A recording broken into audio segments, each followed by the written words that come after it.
ईद से पहले दर्जियों के नखरे। एक कौन दा बरेली कटी हमने जोला देखो आ जुल जुल ओह नो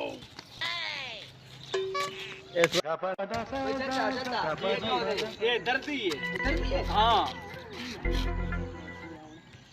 आ तो कपड़े थाओ छो जब ई जा साकू में दर्दी लगता नहीं चलो ठीक है दर्दी को आंखों से दर्दी थे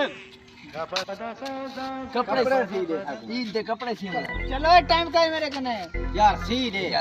अच्छा दो शर्तां हैं ओके सिवाई द्वारे लोग इनका 5-5 हजार ठीक है तवला चोला ई तसी तू तंडी दे बाद ये ऐसा की मैं पैसों ओ सुथा उठा हूं ई ते पहुंच चोला ये मैं कोई पता नहीं सुना तो ठीक है तसा पे सारे को टाइम का नहीं सी दे यार छोड़ दे दर्जी से ओह नो मैंने के राशि हमने टाइम का नहीं मैं हूं बजाना सब सीवड़ा ना हां सीवड़ा यो चुवार ठीक है चाय बना ईद के पहले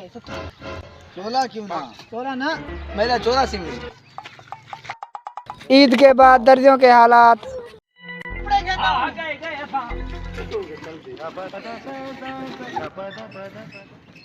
खड़वान खड़ गई उस्ताद खड़ गई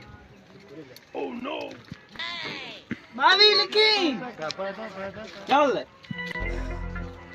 पंजवी ए चाय वे किया मेरी गिच्ची गुच्ची बैठ गई खड़ यार खड़ दर्जियां मैं तू दर्दियां उले पिए कपड़े इते जले देवन दे घिंदेली में और तू दर्दी है ये दर्दी निकल उठी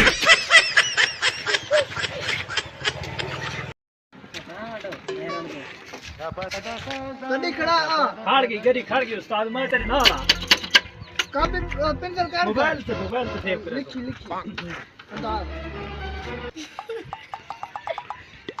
तेतरी हां जी लिखा गई ओए चे बत्तरी लिखा गई ए क्यों मस्त है छतरी चे क्या ले खट दी भाई यार एक मिनट करना भी नड़े दर्दियां दर्दी क्या हमारे घरों कपड़े टमाड़ा होते हैं वाह भी वाह हां खड़ ठीक है चावा ई देखो तू काम में वेदा उन तो कपड़े घिंदे रे सारे कोई बात नहीं जा रहा है कमा बैठा चल भाई रख दे भाई छोड़